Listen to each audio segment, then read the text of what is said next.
Kap koja je postala ledeni cvet. Priča o transformaciji i strpljenju.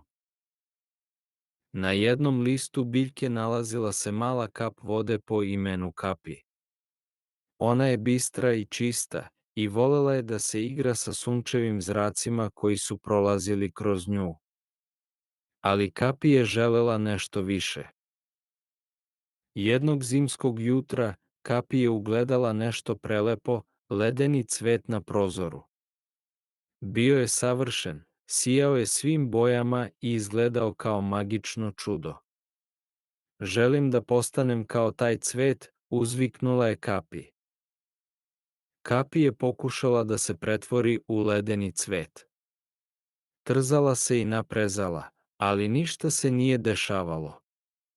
Zašto ne mogu da se promenim, pitala je tužno.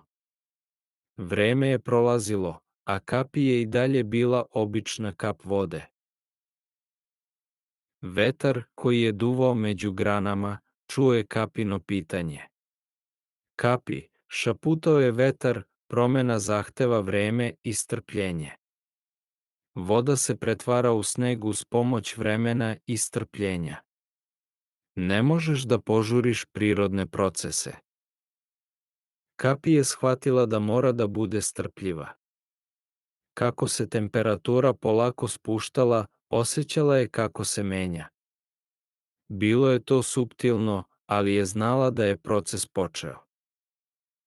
Kapi je počela da se ledi.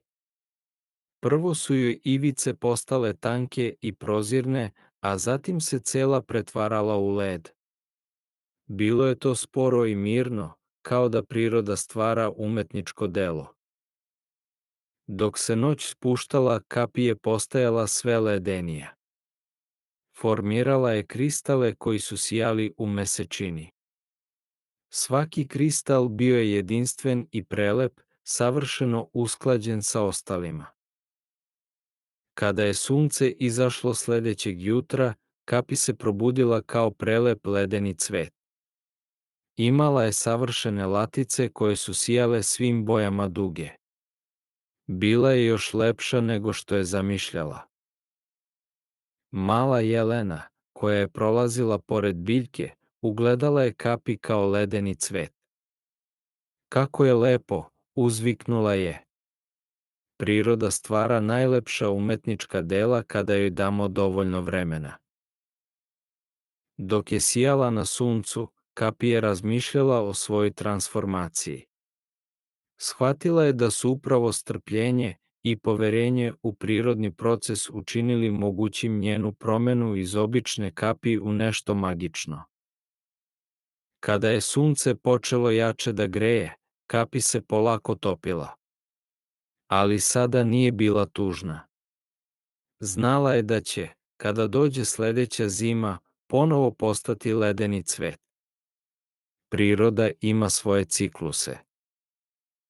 Hvala vam što ste pročitali priču Kap koja je postala ledeni cvet. Nadamo se da ste uživali u priči o transformaciji i strpljenju.